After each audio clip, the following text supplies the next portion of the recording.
Hey guys, Filter for Life here, bringing you guys another deck profile. This time around it is Prediction Princess Shaddoll, or Prediction Shaddoll as I like to call it for short. It's a pretty fun deck.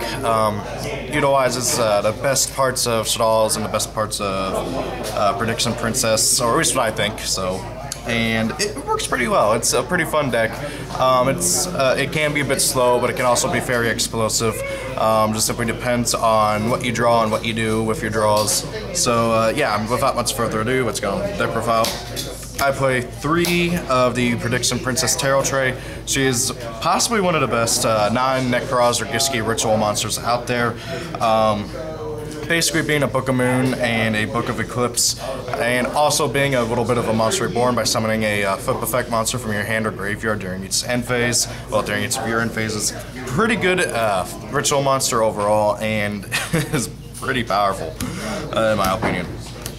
And then I also play 3 Manju of the 10,000 Hands. This guy, he searches for a tarot tray or her ritual spell. Really good card for the deck. A bit faster than the in-house stuff that Prediction Princesses use, and we'll actually get on to those here in a moment. I play 3 Prediction Princess Crystal Undine. I've been thinking about dropping her to 2, but I'm sticking to 3 for now because she plus any of the level 4s equal tarot tray, and it's honestly the fastest way to tarot tray. She is a flip effect monster like all Prediction Princesses. Whenever she's flipped over, you get searched out for a ritual monster from your hand or from your deck or graveyard. She's got decent stats. I wish her attack and defense was swapped, but for being a flip effect, you kind of want high defense. You then have, I play 3 Arrow Sylph. She is, whenever she's flipped up, you get searched out for the ritual spells. As I said, Manju is faster than these 2, but however, these 2 do get to your stuff relatively fast. And also, like Crystal Undine, you can grab from your graveyard as well. It's also one of your main level 4s. Not many of them in this deck, actually. I play 3 Norma. Whenever she's flipped over, you get spell summon any of your level 3 or higher Prediction Princesses from your deck, but you cannot activate any effects for the remainder of the turn except for Prediction Princesses, so you can't use like your Shaddolls, so hopefully you won't have to worry about that. I mean, one of the best cards to summon off of her is this guy right here, Shaddoll Beast, but again, you can't use his effect the turn you summon him off of Norma, so you gotta be careful about that.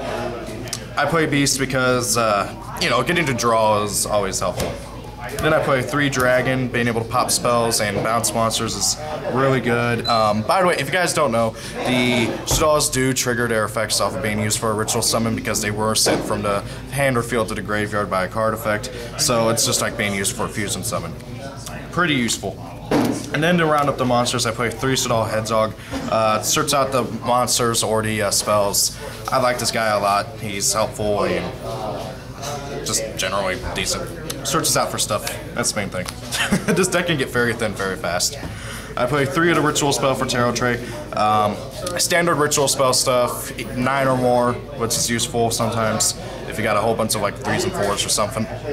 The other thing that's nice about this card is that if it's in your graveyard, you can banish it to add 1 Prediction Princess from your deck to your hand.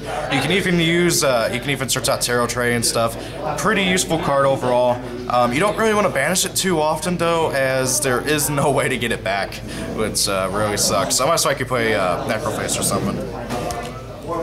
I play 2 Shaddoll Fusion and 1 Neff Shaddoll Fusion. Honestly, if I had a 3rd Shaddoll Fusion, I'd probably play it along with the Neff. Pretty useful, you know, standard stuff for Shaddolls. I know not many people play this, but however, you would not believe how little times this actually does get stopped. I mean, it doesn't happen as often as people like to think, and with the number of attributes that this deck has, this is pretty useful, as sometimes you won't be able to go into your Winda or your Construct unless you use this. I then play 2 MSTs, you know, just for standard back row destruction. You also have Dragon, so you're basically playing like 5 MSTs. And I play 1 other and 1 Fool's Burial, you know, just for general milling and search drawing. As I said, this deck can get very thin very fast. I've been down to like 10 or 15 cards by turn 5-ish, and it was ridiculous. I play 3 wabacooche. People who have been subscribed to my channel for a long time now will know that I love wabacooche. It's one of my favorite trap cards. But however, it's also pretty useful as it can protect your flip effect monsters, and that way, so like let's say you have like Arrow Self, and that way so that then you can go and like set Undine or set Dragon, or keep something alive to use for tribute or fusion fodder later on, or even for Exceeds fodder. It's a really good card overall. And then I play 2 Fiendish Chain for monster effect negation, and 1 Vanity's Emptiness to round up my trap cards. Vanity's is just about a staple, really, honestly, in most decks. That's it for the main deck. Now onto the extra deck. I play 2 Shaddoll Winda. This card, you know, I don't really need to explain it. Same thing with Construct, I play 2 of her as well. And then to round up the fusions, I play 1 Shaddoll Grista and 1 Shaddoll Shekinaga. If I had Anomalitis or the money to buy the thing, I would be playing her as well. But however, every time I come up to buy her, they don't have her. It's kind of annoying. That's it for the fusions. I play 1 Rhapsody and Berserk. I play 1 Gaga Cowboy, 1 Abyss Dweller, 1 Gaga Samurai. He allows him to attack twice. It's basically Blade Armor Ninja, but generic. I play 1 Evil Swarm Sidon Knight, 101, 103, Dark Rebellion Xyz Dragon, and Focus Source to round out the Xyz.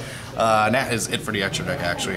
You don't really go into the Xyz very often, mostly because your levels are all over the place, and it just does not happen that often. You generally want to go for your fusions and your ritual summons the most amount of times, and really, honestly, the Xyz are just here for general purposes of, hey, if I need it, I got it.